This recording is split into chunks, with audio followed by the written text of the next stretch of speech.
मुळात सिडकोने उल्वे बामणडोंगरीला एक 7,849 घरांची लॉटरी काढली होती।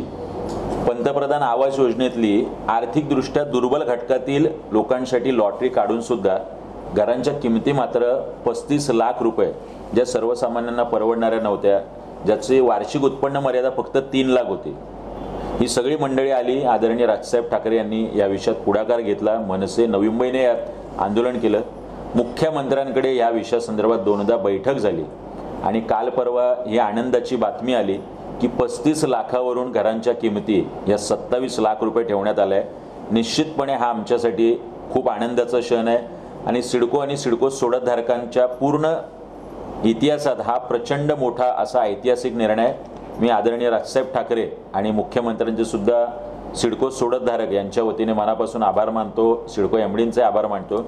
शिवाय ह्या लोकांना अलॉटमेंट देताना 8-10 दिवसांनी हा खूप मोठा निर्णय झाल्यामुळे संवेदनशील मुख्यमंत्री एकनाथ शिंदे साहेब आणि आदरणीय राजसाहेब ठाकरे यांच्या हस्ते किमान 100 प्रातिनिधिक स्वरूपात लोकांना यांच्या शुभ हस्ते ते वाटप पत्र मिळावं, अलॉटमेंट लेटर मिळावं अशी मागणी आम्ही करतोय। शिवाय 1300 लोकांनी घर परवडत नाही, 35 लाख रुपये किंमत परवडत नाही म्हणून घरं सरेंडर केली होती।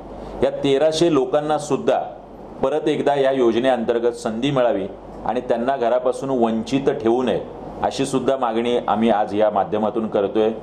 सॅम्पल फ्लॅट अजूनही लोकांना दाखवलेला नाही।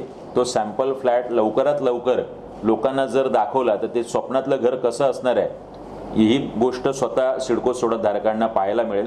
या 1300 लोकांना ज्यांनी घर सरेंडर केलेलं आहे त्यांना सिडकोच्या अधिकाऱ्यांच्या माध्यमातून काही एजंट आणि दलालांचे फोन येत आहेत। मी सिडको एमडींना विनंती करतोय, हे दलाल आणि एजंट हटवा।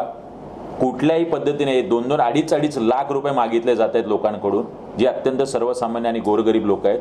आपण हे दलाल हटवा आणि यांच्या माध्यमातून असलेले जे अधिकारी आहेत त्यांच्यावरती कारवाई करा अशी सुद्धा मागणी या माध्यमातून मी करतो।